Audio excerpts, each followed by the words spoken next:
But also last season, Tony, you'll remember this. My player to watch was Jadon Sancho, and that didn't really turn out well, did it? Did it, Tony? Like this is make or break for Sancho. It's his third year. This is make or break, and do you know what it is?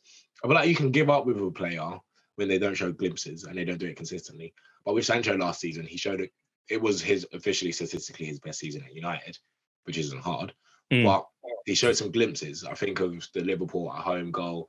I feel like the goal against Spurs away as well. I think of these type of things. The goal against Leicester as well, that little 1-2 with Bruno. I'm like, okay, there's glimpses of a player. But unfortunately, he's not the player we saw at Dortmund. And we're trying to shoehorn him into a position because we're trying to make it work. I know Ten Hag's been playing him false nine. I doubt we're ever going to see that in the Premier League. I think that's just a pre-season thing. I don't know with Sancho. Like I want him to do well, and I feel like he's a good player. But I feel like he's one of those players that need to be surrounded by good players. That makes sense. It's kind of like a Donny van de Beek situation.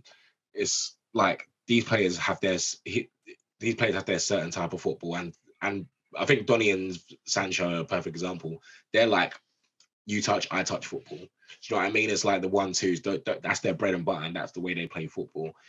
And unfortunately, with a Man United, we don't have a lot of those profiles. You're not going to play you touch, I touch with Rashford. You're not going to do that with Bruno because Bruno's going to slap the ball where he wants you to be, and he wants you to run it behind. So I feel like with the more players that we get who are technically sound on the ball, I think we'll see a better outcome. It all depends with Sancho. It all depends where we play him because I feel like the left wing's kind of wrapped up now for Rashford and Garnacho. Right wing, if Anthony's there. If we keep Ahmad could play on the right wing as well. And as a 10, we've kind of got right now, or as 8, we've got Bruno, we've got Mount, we've got Van der Beek if he stays, we've got Eriksen. So it's kind of like, where does Sancho fit? Where do we get the best out of him?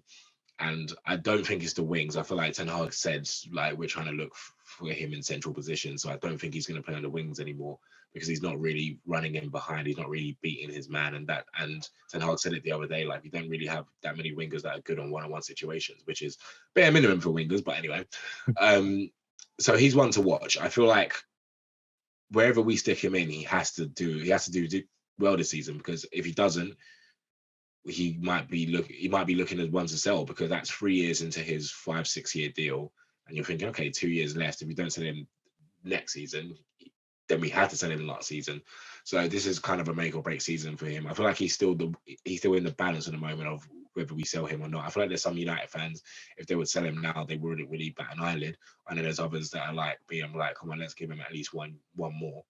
So this is make or break for him. And I hope he does well. I hope we find a good position for him, because he was a great player at Dortmund. He was putting up ridiculous numbers at Dortmund. And I know Bundesliga tax or whatever you want to say. And I know we never signed well from Dortmund.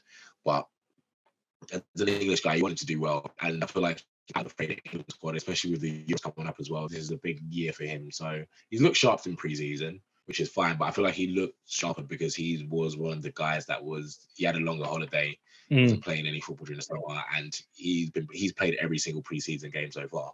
So when he was playing, started them all, I think, as well, besides one of them. Yeah, exactly. So he's been sharp. I think he's sharper than the others, as a sense. I need to see that sharpness into the season when everyone's sharp, basically.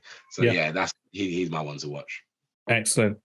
Sani, fire away. Where's your one to watch? There's so many players. I mean, Sancho was definitely on my list. The amount of times I went to Old Trafford, saw him playing it was just frustrating, because you'd think there is a player there who just wasn't showing it enough, especially after the Leeds game, because I was at that game. He got the goal. I was like, this could be we met for the first time. Yeah. I was like, this could be it. This could be the start of something special. But then it was the start of something special. It was a good. Oh, you're talking about Sancho. I thought you were talking about our meeting. Oh man, I feel bad now after doing you like that. No, sorry. Nevertheless, it was quite, weird to see that. He couldn't really kick on from there. But, this season, like Tony said, I think it's probably his make or break. If you stick at Man United...